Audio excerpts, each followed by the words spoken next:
Hi అండి. Welcome to voice of the day. Please subscribe my channel and support my channel. Sindhu గౌతమ్కి phone చేసి, నేను live location share చేస్తున్నాను, నువ్వు వెంటనే స్టార్ట్ అవ్వు, వాడి గ్యాంగ్ అంతా ఇక్కడే ఉన్నారు, త్వరగా రా, వాడిని పట్టుకుంటే డాక్టర్ వాళ్ళ ప్రాబ్లం సాల్వ్ అవుతుంది, నా పిల్లలు ఎక్కడున్నారో నాకు తెలుస్తుంది గౌతమ్ అని అంటుంది. సరే సింధు, నువ్వు చాలా జాగ్రత్తగా ఉండు, వాళ్ళు చాలా డేంజర్ పర్సన్స్, నేను ఇప్పుడే స్టార్ట్ అవుతున్నాను అని చెప్పి లైవ్ లొకేషన్ షేర్ చేసిన వెంటనే గౌతమ్ స్టార్ట్ అవుతాడు. ఆ ఫోన్ లోపల పెట్టుకొని వచ్చి మళ్ళీ వీళ్ళ దగ్గర కూర్చుంటుంది సింధు. ఇంతలోనే ఆ మాటలు విన్నవాడు ముందుగానే వచ్చి, అన్న, ఆ చాందిని పోలీసుల మనిషి అన్న అని చెప్తాడు.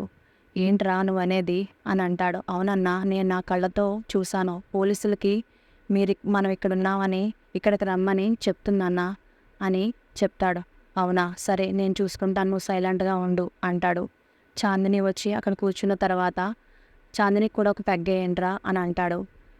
నలుగురు చీర్స్ కొట్టి తాగుతూ ఉంటారు. అప్పుడు సింధు అడుగుతుంది వాడిని, ఇంత డబ్బు తీసుకుని విదేశాలకు వెళ్ళిపోతున్నావు కదా, ఇంత డబ్బు నీకు ఎలా వచ్చింది అని అడుగుతుంది సింధు. ఆ డబ్బంతా నా తెలివితో నేను సంపాదించాను అంటాడు వాడు. ప్రజల డబ్బు మోసం చేసి తీసుకుని నీ తెలివి అంటావా వెధవా అని మనసులో అనుకుంటుంది సింధు. ఓహో అవునా అంటుంది పైకి. నన్ను చాలామంది పట్టుకోవాలని ప్రయత్నిస్తున్నారు, కానీ నేను వాళ్ళెవరికీ దొరకనుగా అంటాడు వాడు. అవునా, మరి నాకు దొరికిపోయావు కదా అంటుంది సింధు. నేను నీకు దొరకలేదు, నువ్వే నాకు దొరికిపోయావే అంటాడు వాడు. ఒక్కసారిగా సింధు షాక్ అవుతుంది. అదేంటి అంటుంది. నీ నాటకాలు కట్టిపెట్టి నువ్వెవరో చెప్పు అంటాడు వాడు. అదేంటి, చాందిని అని చెప్పాను కదా, మళ్ళీ అడుగుతున్నావు అంటుంది. నువ్వు చాందినివి కాదు, నువ్వు పోలీస్ మనిషివి.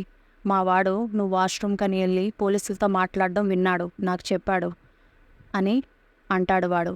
అప్పుడు షాకింగ్గా ఉంటుంది సింధు చేతిలో ఉన్న మొబైల్ని లాక్కొని లైవ్ లొకేషన్ షేర్ చేసిన నెంబర్ చూస్తాడు. Gautam circle inspector.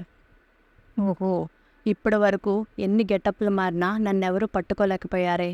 నువ్వు అందంగా ఉన్నావు కదా అని నీకు లిఫ్ట్ ఇస్తే నీ ట్రాప్లో నేను పడుతున్నానని ఎక్స్పెక్ట్ చేయలేకపోయాను. నీ పని చెప్తాను రావే అని తీసుకెళ్ళి ఒక రూమ్లో బంధిస్తాడు. అప్పుడు వాడొచ్చి మిగతా గ్యాంగ్తో, రే, ఆ పోలీసులు రాకముందే ఇక్కడ అన్ని సెటప్ అంతా మార్చేయండి, ఆ కార్ నెంబర్ కూడా పంపించే ఉంటుంది, ఆ కారులో ఉన్న అమౌంట్ వేరే కార్లోకి షిఫ్ట్ చేసేయండి, నేను దాంతో మాట్లాడొస్తాను అని చెప్తాడు. సరే అన్నా అని అంటారు వాళ్ళు. వాడు సింధు దగ్గరికి వెళ్తాడు.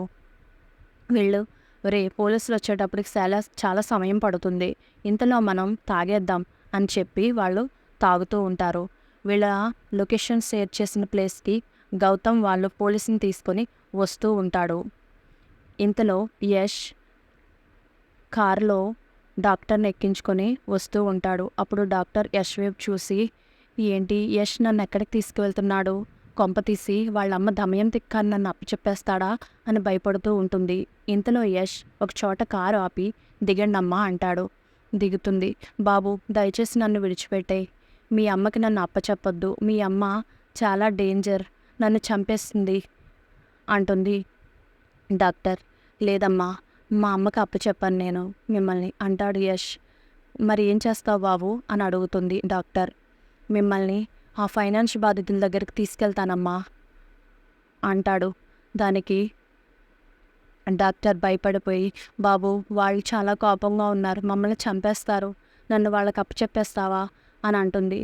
అవునమ్మా, ఆ ఫైనాన్స్ బాధితులు నా పిల్లల్ని బంధించారు, మిమ్మల్ని ఇస్తేనే కానీ వాళ్ళని విడిచిపెట్టనంటున్నారు, నా పిల్లలు ప్రాణాపాయ స్థితిలో ఉన్నారు, జీవితంలో నేను ఇంకా బ్రతుకున్నానంటే నా పిల్లల కోసమే అమ్మా, ఆ సింధు వల్ల మానసికంగా చాలా బాధలు అనుభవించాను నేను, ఆ బాధలోనే నేను పిల్లల్ని సరిగా కూడా పట్టించుకోలేదు, దయచేసి మీకు చేతులెత్తి మొక్కుతున్నానమ్మా, ఒక్కసారి ఆలోచించండి, మిమ్మల్ని అక్కడికి తీసుకువెళ్తాను, మీ ప్రాణానికి నా ప్రాణం అడ్డేస్తాను, మిమ్మల్ని కూడా నేను రక్షించుకుంటాను, దయచేసి సహకరించండి అమ్మా అని బాధపడతాడు యష్. దానికి డాక్టర్ ఆలోచించి, సరే బాబు, ఇప్పటి వరకు నా వల్ల సింధు నువ్వు చాలా బాధలు పడ్డారు, నీ మాటలకి నా తల్లి మనసు కరిగింది. నేను వస్తాను. సరే మమ్మల్ని ఏం చేస్తే చేయని, నీ పిల్లల్ని రక్షించుకుందు గాని పద అని చెప్పి అంటుంది. అప్పుడు వెంటనే యష్ చాలా సంతోషంగా కారులో ఎక్కించుకొని డాక్టర్ని తీసుకెళ్తూ ఉంటాడు. ఇంతలో వాడు సింధు దగ్గరికి వెళ్ళి, ఏంటి నన్ను పోలీసులకు పట్టించాలనుకుంటున్నావా అని అంటాడు. నా ఒంటి మీద చేయి పడిందంటే నిన్ను చంపేస్తాన్రా అంటుంది సింధు. నువ్వు చాలా అందంగా ఉన్నావు కదా అని చెప్పి నిన్ను అనుభవించాలని నేను నీకు లిఫ్ట్ ఇచ్చాను. నువ్వే నన్ను పోలీసులు పట్టిస్తావా? నన్ను నువ్వు చంపేదంటే నేనే నిన్ను నీ అందాన్ని అనుభవించి నిన్ను చంపేస్తాను అని సింధుని బలాత్కరించబోతుంటాడు. ఇంతలో గౌతమ్ వాళ్ళు ఆ ప్లేస్కి చేరుకొని, సింధు షేర్ చేసిన లొకేషన్ ఇదే, జాగ్రత్తగా వెతకండి, ఇక్కడే ఎక్కడో ఉంటారు, వాడిని అస్సలు పోనివ్వకూడదు అంటాడు గౌతమ్. సరే సార్ అని ఆ కానిస్టేబుల్ ఎస్ఐ మొత్తం నాలుగు వైపులో వెళ్తారు. ఈ డ్రింక్ చేస్తున్న ఈ ముగ్గురిని పట్టుకుంటారు. వీళ్ళు పోలీసుని చూసి, అరే పోలీసులు వచ్చారా పరిగెట్టండి అని చెప్పి ముగ్గురు పారిపోతారు. ఆ ముగ్గురు కూడా కానిస్టేబుల్స్ పరుగు పెడుతూ ఉంటారు. ఇంతలోంచి ఆ మాట విన్న వాడు సింధు రూమ్లోంచి బయటకు వస్తాడు. బయటకు వచ్చిన వెంటనే గౌతమ్ వాడిని గన్ గురిపెట్టి, ఎక్కడికి పారిపోతావరా, ఫ్రాడ్ చేసి ఇంత మోసం చేస్తావా, నువ్వు దొరకకుండా తిరుగుతూ ఉంటావా అని అంటాడు. ఇంతలో కానిస్టేబుల్స్ వచ్చి, వాళ్ళు పారిపోయారు సార్ అని అంటాడు. సరే అసలైన వాడు దొరికాడు కదా, వీడిని జాగ్రత్తగా తీసుకెళ్ళి జీప్లో కూర్చోబెట్టండి అని అంటాడు. వాళ్ళు తీసుకెళ్ళిపోతారు. అప్పుడు సింధు బయటకు వస్తుంది. చాలా థ్యాంక్స్ సింధు, చాలా బాగా వాడిని పట్టించావు అంటాడు గౌతమ్. అవును ఏంటి నీ గెటప్ ఏంటి అని అడుగుతాడు.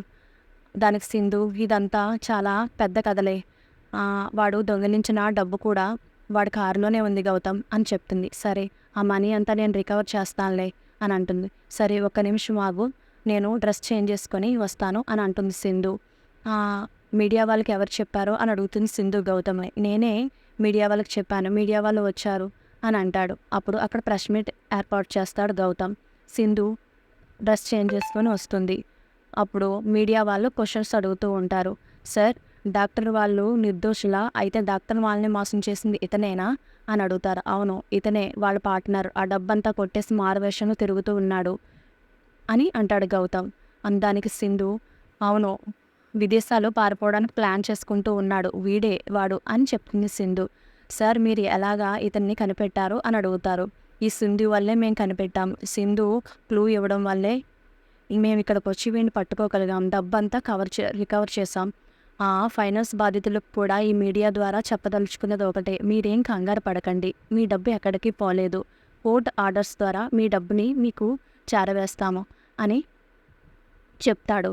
ఇంతలో సంధ్య పిల్లల కోసం వెతుక్కుంటూ వెళ్తుంది. శశి ఫోన్ చేసిన ల్యాండ్ మార్క్స్ వెతుక్కుంటూ వాళ్ళు ఉండే ప్లేస్ కనిపెడుతుంది. వాళ్ళకి లోపల వాళ్ళని బయటికి రావడానికి ఏదో చప్పుడు చేసి వాళ్ళందరినీ బయటికి రప్పించి లోపలికి వెళ్ళి పిల్లల్ని హత్తుకుంటుంది. పిల్లలు, అమ్మ మమ్మల్ని రక్షించమ్మా, ఇక్కడి నుంచి తీసుకెళ్ళిపో అమ్మా అని అంటారు. సరే అమ్మా మీరు మాట్లాడకండి, తీసుకెళ్ళిపోతాను అని చెప్పి బయటికి తీసుకురాబోతుండగా వాళ్ళు అందరూ వచ్చి, ఎక్కడికి తీసుకెళ్తావు, పిల్లల్ని విడిచిపెడతావా లేదా అని ఆ ఫైనాన్స్ బాధ్యతలు అంటారు. నేను విడిచిపెట్టను, పిల్లల్ని విడిచిపెట్టను అని అంటుంది. అప్పుడు సంధ్య తల మీద బలంగా దెబ్బ కొడతారు. సంధ్య కళ్ళు తిరిగి పడిపోతుంది. పిల్లలు అమ్మ అమ్మ నీకేమైందమ్మా అంటూ ఉంటారు.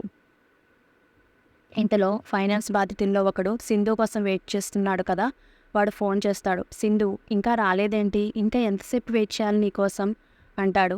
ఆ డాక్టర్ వాళ్ళని తీసుకొస్తున్నావా అని అడుగుతాడు. మీకు ఇంకా డాక్టర్తో పని లేదు, వాడు డాక్టర్ వాళ్ళని మోసం చేసిన వాడు దొరికాడు అని చెప్తుంది. ఏంటి ఇదొక కథ నాటకమా అంటాడు వాడు. కాదు, కావాలంటే ఈటీవీ న్యూస్ చూడండి, లైవ్ వస్తుంది అని చెప్తుంది సింధు. సరే అని చెప్పి వాడు ఫోన్ కట్ చేసి లైవ్ చూస్తూ ఉంటాడు. ఇంతలో పిల్లలు సంధ్యని అమ్మ లేవమ్మా అని అంటూ ఉంటారు. ఇది ఈరోజు episode. Please subscribe my channel. Thank you for watching.